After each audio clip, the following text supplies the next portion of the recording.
John Rosselli, the second and last known key underworld figure in an alleged CIA plot to kill Cuba's Fidel Castro, has been murdered.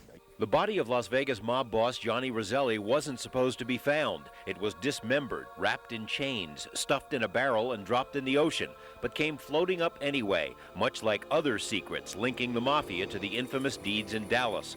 Rosselli had been slated to testify about what he knew of a CIA plot to kill Fidel Castro, but also what he knew of mob involvement in the Kennedy slaying. His longtime associate, Chicago mob boss Sam Giancana, was also murdered a week before he was to testify.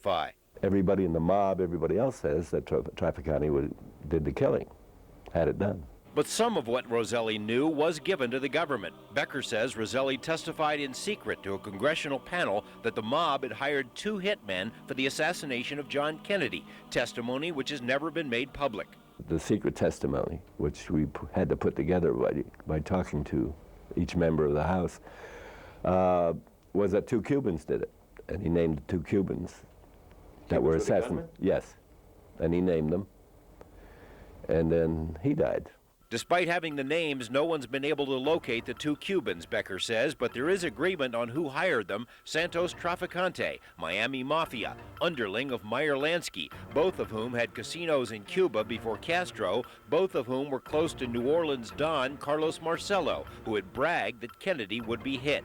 Trafficante had made the same boast, but when finally questioned by Congress about whether he was part of a plot to kill the president, he took the fifth. The Warren report that President Kennedy was killed by a lone assassin is a fairy tale.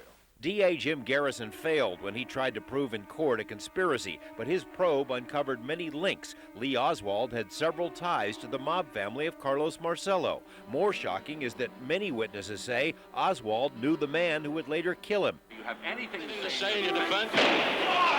Oswald has been shot. We saw Lee Harvey Oswald in there. We saw him talking to Jack Ruby. Lee Harvey Oswald? Was in the Carousel Club. How do you know? I saw him.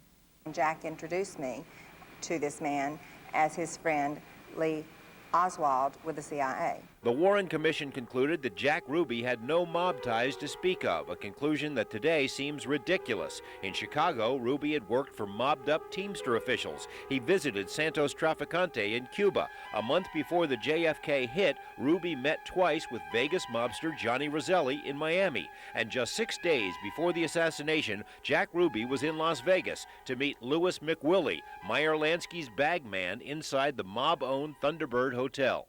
We have Ruby totally connected to the mob, sort of discredited. Well, he was a minor figure in the mob. Not true. A week before the assassination, Ruby sent McWillie a .38 revolver. That's how close they were. If you knew the true facts, you'd be amazed at it. Jack Ruby asked 8 times to be taken to Washington to tell what he knew. The Warren Commission refused. Information about Ruby's mob ties was released by the FBI 7 years after the Warren investigation.